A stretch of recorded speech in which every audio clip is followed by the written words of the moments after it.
Hey everyone, welcome to CLAT point and let's start. आज का हमारा द हिंदू न्यूज़ डिस्कशन। काफ़ी कुछ है पढ़ने के लिए, काफ़ी कुछ है सीखने के लिए। चलिए फिर बिना समय गवाए शुरू करते हैं, बढ़ते हैं आगे।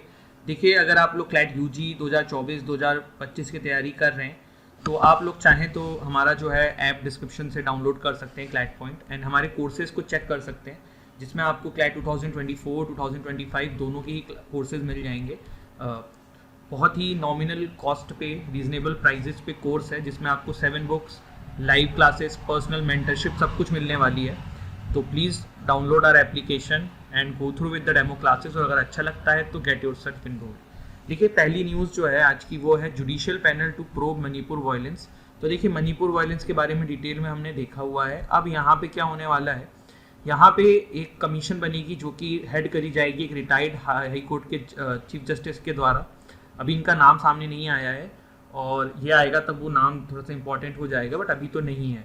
तो इसमें ये सारी डिटेल चेक होंगी कि भाई कैसे हुआ है, वायलेंस क्या है, कौन उत्तरदायी है, एंड सारी चीज़ें। तो ये न्यूज़ है, कोई एग्जाम का पर्सपेक्टिव नहीं है, इसको नोट्स में डालने की जरूरत नहीं है। इसके बाद देखिए, तेलंगाना फॉर्मेशन डे जो है उसका 10th ईयर सेलिब्रेशन होने वाला है। तो 21 डेज का स्टेट ने ये घोषणा करी है कि किस दिन क्या सेलिब्रेशन होगा, और इसमें करीबन 105 करोड़ रुपए इन्होंने जो है वो रिलीज़ भी किए हैं अलग अलग डिस्ट्रिक्ट्स में कि भाई इसको सेलिब्रेट किया जाए। फिर अगेन ये कोई एग्ज़ाम के पर्सपेक्टिव से नहीं है, आप बस पढ़ सकते हैं न्यूज़ के पर्सपेक्टिव से। यहाँ पे देखिए, मेकादत्तु प्रोजेक्ट के ऊपर एक ये न्यूज़ है, ठीक है। तो मेकादत्तु प्रोजेक्ट है क्या, हमने डिटेल में आई थिंक आज से 2-2.5 महीने पहले डिस्कस किया था। तो मैं उसकी वीडियो अभी सेशन के बाद में अटैच करूँगा, आप लोग जिन्होंने नहीं किया हुआ है वो इसको नोट्स में डाल देना, ठीक है। इंपॉर्टेंट है मेकादत्तु प्रोजेक्ट, तो वो ध्यान रखिएगा। आगे बढ़ते हैं, central Asian foreign policy multivectorism page of. तो यहाँ पे देखिए, ये जो आर्टिकल आया हुआ है ये अभी चाइना ने एक ग्रुप बनाया है काइंड ऑफ C+C5, तो इसके ऊपर है। हम कंटेक्स्ट पे आएंगे, इससे पहले थोड़ा सा इसके बारे में जान लेते हैं कि C+C5 है क्या।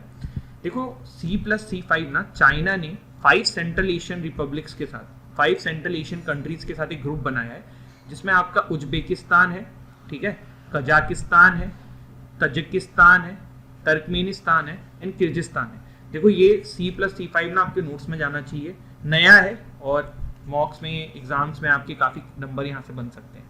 C+C5 China and other 5 central Asian republics हैं। ये जरूर टर्म ध्यान रखना कि 5 सेंट्रल एशियन कंट्रीज हैं जिसमें आपकी Uzbekistan, Kazakhstan, Tajikistan, Turkmenistan and Kyrgyzstan है। अब मेरा आप लोगों से क्विज का क्वेश्चन है, सभी लोग मुझे कमेंट सेक्शन में बताएंगे कि इनमें से SCO के कॉमन मेंबर कौन है, ये आप लोगों को कमेंट सेक्शन में बताना है। ये जो C+C5 है, ये पहली समिट जो है ना वो 2022 में स्टार्ट करी गई थी, ठीक है। पहली समिट मतलब C+C5 का करके जो ये नया एक टर्म है ना, या फिर आप कह सकते हो कि जो ये नई शुरुआत है चाइना के द्वारा, ये 2022 से करी गई थी जब 30th एनिवर्सरी था diplomatic relation between China and these central Asian countries. तो वहां से ना फिर ये C+C5 समिट जो है वो शुरू हो गई थी, ठीक है। अब क्या इसकी इंपॉर्टेंस है चाइना के लिए, तो देखो, सबसे पहली चीज तो क्या है कि एंशिएंट सिल्क रूट के ये सारे कंट्रीज हैं। आपको पता होगा कि जो सिल्क रूट था पास्ट में, जब एंशिएंट टाइम में, तो उसमें ये सारे कंट्रीज कॉमन थे, तो वही ना उसको रिवाइव करने की कोशिश कर रहे हैं।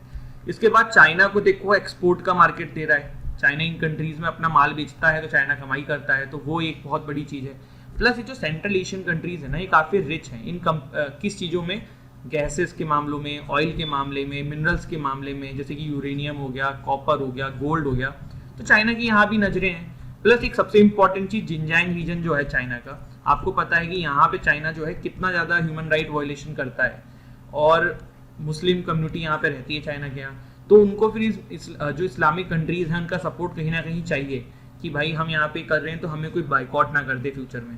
तो इस तरीके का भी एक चीज़ है। और आपको सिल्क रूट पता ही है, ठीक है, अभी एक BRI चल रहा है, बेल्ट एंड रोड इनिशिएटिव, उसमें भी ये बहुत सारे कंट्रीज मेंबर हैं, तो चाइना वहाँ पे भी इन कंट्रीज को अपने साथ इंक्लाइन रखना चाहता है, तो एक ये बहुत बड़ी चीज़ है।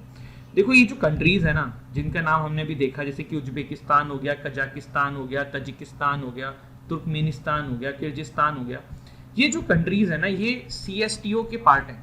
CSTO क्या है, कलेक्टिव सिक्योरिटी ट्रीटी ऑर्गेनाइजेशन। ये किसके द्वारा है, ये रशिया के द्वारा हेड करी जाती है। जैसे देखो नेटो है ना, उस तरीके से रशिया ने बनाई थी CSTO। लेकिन अब क्या है ना, रशिया तो यूक्रेन क्राइसिस में काफ़ी बिजी है, तो इन कंट्रीज की तरफ ना इतना ध्यान भी नहीं दे पा रहा है। और इसी के वजह से देखो 2022 में ना किर्गिस्तान ने कैंसिल कर दी थी CSTO की मिलिट्री एक्सरसाइज। और इसके पीछे एक रीजन और भी है कि ये कंट्रीज ना यूएस से भी पंगा नहीं लेना चाहते हैं, वेस्टर्न कंट्रीज से भी पंगा नहीं लेना चाहते हैं, न्यूट्रल रहना चाहते हैं। तो इसीलिए इन्होंने थोड़ा सा CSTO के प्रति अपना जो इंक्लाइनेशन है ना वो कम कर दिया है। आप इसको इस तरीके से समझ सकते हो। तो ये वाली चीज है। और इनमें से किसी भी कंट्री ने ओपनली जो है ना रशिया की साइड भी नहीं ली है, जबकि ये सब CSTO के मेंबर थे। तो CSTO को अगर आप नेटो के तरीके से देखो तो नेटो क्या है कि एक कंट्री से कोई पंगा लेगा, सबसे पंगा लेगा, पर CSTO ने इस तरीके का नहीं किया। तो अब ये भी कुछ अल्टरनेट ढूंढ रहे हैं, क्योंकि रशिया पे काफी डिपेंडेंसी थी इनकी ट्रेड और व्यापार को लेके, तो चाइना के तरफ थोड़े से ज्यादा इंक्लाइन हो रहे हैं। अभी ये एडिटोरियल क्यों आया था, क्योंकि देखो मई 18-19 को ना C+C5 समिट हुई थी। कहाँ पे हुई थी? जियान करके जो रीजन है चाइना का, वहां पे हुई थी। ठीक है, तो उसमें काफी सारी बातें आई, वही जैसे जो सारी चीजें हैं। अब नेक्स्ट समिट जो है वो कजाकिस्तान में 2025 में होगी। तो ये वाला आर्टिकल था। आई होप आपको ये चीजें समझ में आ गई हो। C+C5 पे नोट्स बना लेना, इंपॉर्टेंट है। इसके बाद देखो क्या हुआ है, यूएस ने ना वीजा का थ्रेट दिया है किसको? बांग्लादेश को। देखो बांग्लादेश में ना इलेक्शंस में काफी प्रॉब्लम्स होती है, मतलब ऐसा भी बोला जाता है कि चीटिंग और ये सब, रिगिंग और ये सब होता है। तो मई 24 को यूएस ने अनाउंस किया एक न्यू वीजा पॉलिसी, जिसमें उन्होंने कहा कि यूएस जो है इंपोज करेगा visa restriction on individual in Bangladesh and their family members जिन्होंने free and fair process of election in Bangladesh में ऑब्स्ट्रक्ट करने की कोशिश करी। अब Bangladesh one of the third largest trading partner है यूएस का, उसके बावजूद भी यूएस ने ऐसा क्यों किया? तो देखो कारण ये कि बांग्लादेश ने ना साइड नहीं ली यूएस की। किसमें? रशिया यूक्रेन में। और बांग्लादेश ने साइड नहीं ली, यही चीज यूएस को पसंद नहीं आई। बांग्लादेश में जो शेख हसीना जी जो वहाँ की हेड हैं, वो बहुत बार ये बोलती हैं कि सोवरेन कंट्रीज के मैटर में ज्यादा बाहरी कंट्रीज को इंटरफेयर नहीं करना चाहिए। तो ये यूएस के लिए ही है ना भाई, यूक्रेन में पूरा तुम बैठ के आग लगा रहे हो। तो ये इन सब चीजों से थोड़ा सा यूएस का जो है ना ये एक आप कह सकते हो कि हार्श स्टेप है। फिर यहाँ पे देखिए क्या हुआ, India Russia joint venture on Vande Bharat trains hit hurdle. Vande Bharat trains के बारे में आपको पता ही है। देखो हुआ क्या था, जॉइंट वेंचर हुआ था between Russia and India. Russia की एक कंपनी है जिसका नाम क्या है? ट्रांसमेश होल्डिंग, और भारत की कंपनी है रशिया रेल विकास निगम लिमिटेड। इन दोनों के बीच में जॉइंट वेंचर हुआ था कि 150 के आसपास वंदे भारत एक्सप्रेस बनाएंगे। बट अब क्या हुआ है, रशिया के ऊपर सैंक्शन लग गए। तो रशिया को बहुत सारे जो इन ट्रेन के पार्ट्स होते हैं ना, वो दूसरे कंट्री से इंपोर्ट करने होते थे, बट अब वो हो नहीं पा रहे हैं। तो इस वजह से यहाँ पे ये कह सकते हो कि एक हर्डल सा आ गया है इस बीच में। तो ये है। वैसे बताओ, इंडिया रशिया के बीच में ना एक मिसाइल की कंपनी है भारत में, वो भी जॉइंट वेंचर है।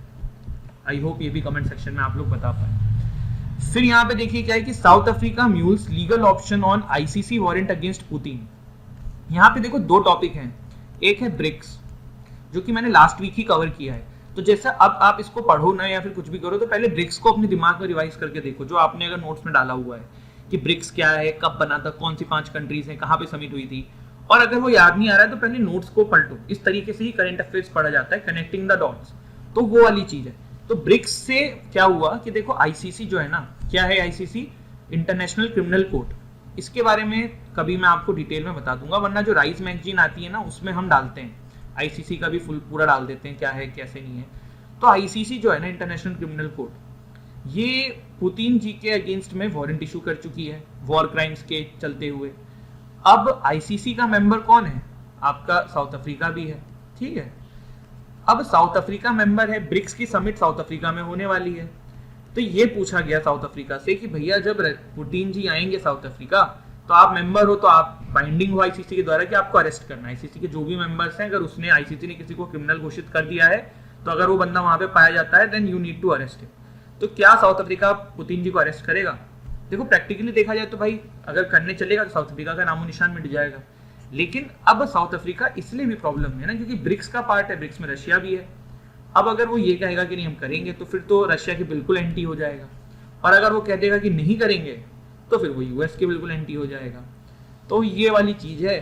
अब देखते हैं इस पे क्या होता है। आपको पता ही है ब्रिक्स के बारे में, मुझे इसके बारे में ज़्यादा बताने की ज़रूरत है नहीं, अभी लास्ट वीक ही हमने इसको डिटेल में कवर किया है। ठीक है, तो ये था आज का हमारा सेशन। मेघदत्तू प्रोजेक्ट में ऐड कर रहा हूँ, वो प्लीज़ देख लेना। I hope you have like this video. Don't forget to like share subscribe the post. Mekedatu project, Mekedatu project Tamil Nadu ने ऐसा बोला है ये एक इंपॉर्टेंट आर्टिकल है, मेघादत्तु प्रोजेक्ट क्या है आपको पता होना चाहिए, तो वही देखने की शुरुआत अब हम करने वाले हैं। ठीक है, ये देखो, ये तमिलनाडु और कर्नाटका के बीच में एक जगह है जिसको क्या बोला जाता है, मेकादतु, मेकेदाटू। ठीक है, तो इसी के ऊपर ये पूरा का पूरा मसला है। क्या है मसला वो हम समझेंगे। मेकादत्तु मीनिंग क्या होता है, गोट स्लीप, मतलब दो घाटियों के बीच में नदी जा रही है।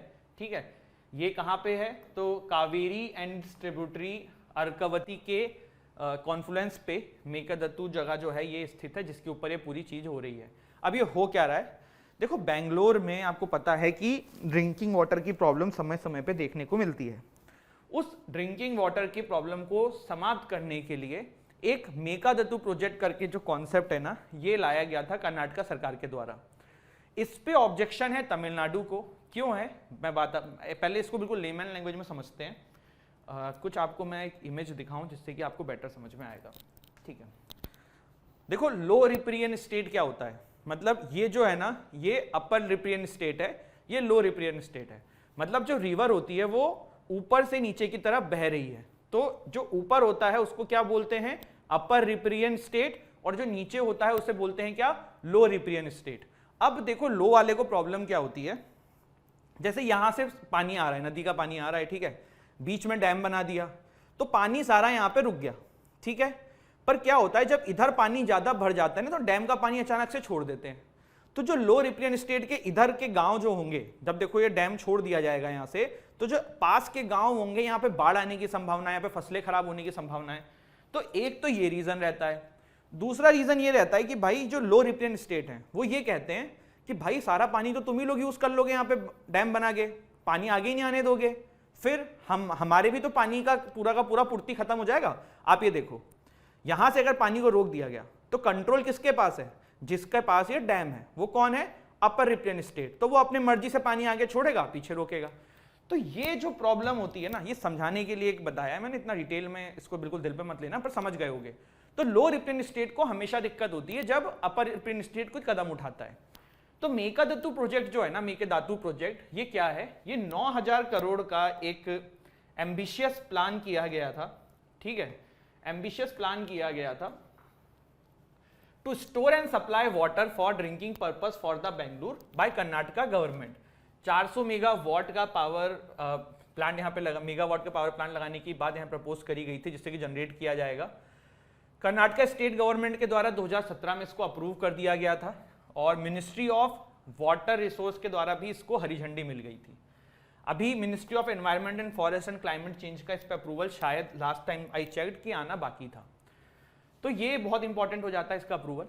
अब ये क्रूशियल क्यों है, मतलब इसमें काफी कंट्रोवर्सी क्यों हो रही है, 2-3 रीजन है। एक तो तमिलनाडु मना कर रहा है, दूसरा क्या है कि 63% of forest area of Kaveri wild life sanctuary जो है ना, वो इसमें डूब जाएगा अगर इस तरीके की चीजें बनाई जाएंगी। ठीक है, 2018 में तमिलनाडु ने सुप्रीम कोर्ट को अप्रोच किया था इस चीज के लिए। ठीक है, और उन्होंने बोला था कि भाई Karnataka had held that it would not affect the flow of water to Tamil Nadu. मतलब मैंने आपको बताया ना, जब पानी यहां से डैम बीच में बन जाएगा तो नीचे वाले को डर है कि भाई पानी आना बंद हो जाएगा, फिर तमिलनाडु कह रहा है हमारी भी तो जनता है, हमारे भी तो किसान है, उनका क्या होगा। तो ये वाली चीज है। फिर 2020 में कावेरी वाटर मैनेजमेंट अथॉरिटी का भी एक मीटिंग हुई थी, जिसमें तमिलनाडु ने ये बात उठाई थी कि ये प्रोजेक्ट हम बनने नहीं देंगे। रीजन क्या है तमिलनाडु के द्वारा, तो यही है कि अपर रिप्रियन स्टेट में सुप्रीम कोर्ट का भी देखो, जो कावेरी वाटर डिस्प्यूट एक अलग बहुत बड़ा डिस्प्यूट है 3-4 स्टेट के बीच में, उसमें भी सुप्रीम कोर्ट ने कहा था कि भाई हमसे, मतलब जो बोर्ड बनाया था कावेरी बोर्ड, तो उसके थ्रू ये बात हुई थी कि ये डिसीजन है, इसके अलावा कुछ नहीं होगा। तो तमिलनाडु ये कह रही है कि भाई upper riparian unless it was approved by the supreme court, ऐसा कोई भी प्रोजेक्ट नहीं बन सकता है। फिर बोल रहे हैं कि कर्नाटका के पास कोई भी राइट नहीं है कि ऐसा रिजर्वायर बनाए इंटर स्टेट रिवर में, मतलब ऐसी रिवर जो 2 स्टेट के बीच में बह रही है, ऐसा थोड़ा सिर्फ कर्नाटका में बह रही है, 2 स्टेट में बह रही है, लोअर रिप्रियन स्टेट के मर्जी के बिना। ठीक है, the project is against the final order of Kaveri water dispute tribunal. क्यों, उसने भी ये कहा था कि भाई no states can claim exclusive ownership asserts right to deprive other state of water of interstate river. लेकिन ये सब बहुत बड़ी बड़ी बातें हैं। देखो अगर वो डैम बनाएंगे तो ऐसा तो है नहीं सारा पानी यूज कर लेंगे। और तमिलनाडु और कर्नाटका पहले ऐसे स्टेट नहीं है जहां पे प्रॉब्लम चल रही। यूपी, पंजाब, आप इंडिया के अंदर ना रिवर डिस्प्यूट उठा के देखोगे तो कुछ नहीं ना, तो कुछ नहीं तो 15 से 16 स्टेट्स हैं जिनके बीच में आपस में लड़ाई चल रही है पानियों को लेके, नदियों को लेके। तो ये बहुत बड़े मामले हैं, जिसमें कि कुछ अगर सबसे ऊपर उठाओगे तो कावेरी वाटर डिस्प्यूट, ये मेकादातु वाला भी बहुत चल रहा है। तो ये सब कुछ बड़े ऐसे हैं जिनके ऊपर आपको समझने की जरूरत है, ठीक है। अब थोड़ा सा रिवर कावेरी के बारे में जान लेते हैं। तो रिवर कावेरी तमिलनाडु में इसको पोन्नी इन तमिल भी कहा जाता है, और गंगा ऑफ द साउथ भी कहते हैं। 4th largest river of southern India है, ठीक है, बहुत अच्छी बात है। It is scared river of southern India, it rises on Brahmagiri hills of Western Ghats in, मैं स्केड बोल दिया, I am extremely sorry, sacred river, Ganga से कंपेयर किया ना तो सैक्रेड रिवर, ठीक है। एंड ईस्टर्न से ईस्टर्न ये नहीं पूछेंगे आपसे। और कहाँ जाके मिलती है, Bay of Bengal through Pondicherry. Some of इसकी जो ट्राइब्यूटीज हैं, अर्कावती, हेमावती, लक्ष्मण तीर्था, शिमशा, काबिनी एंड हरंगी। तो this is our session and I hope आपको सेशन अच्छा लगा, काफी इंफॉर्मेटिव था। इस सेशन से 2 टेक अवेज हैं आपके, एक तो मेकादत्तु प्रोजेक्ट जो नोट्स में आना चाहिए, और दूसरा रिट। आज के बाद रिट पे डाउट नहीं होना चाहिए। अगर रिट पे कोई डाउट है, किसी कोई भी एक रिट पे, तो कमेंट सेक्शन में मुझे बता देना, I will explain that particular writ again, ठीक है, बट होना नहीं चाहिए। तो दिस इज इट, हंसते रहो, मुस्कुराते रहो, पढ़ाई करते रहो, and see you I think आज सैटरडे, तो मंडे में मिलते हैं। जय हिंद, जय भारत।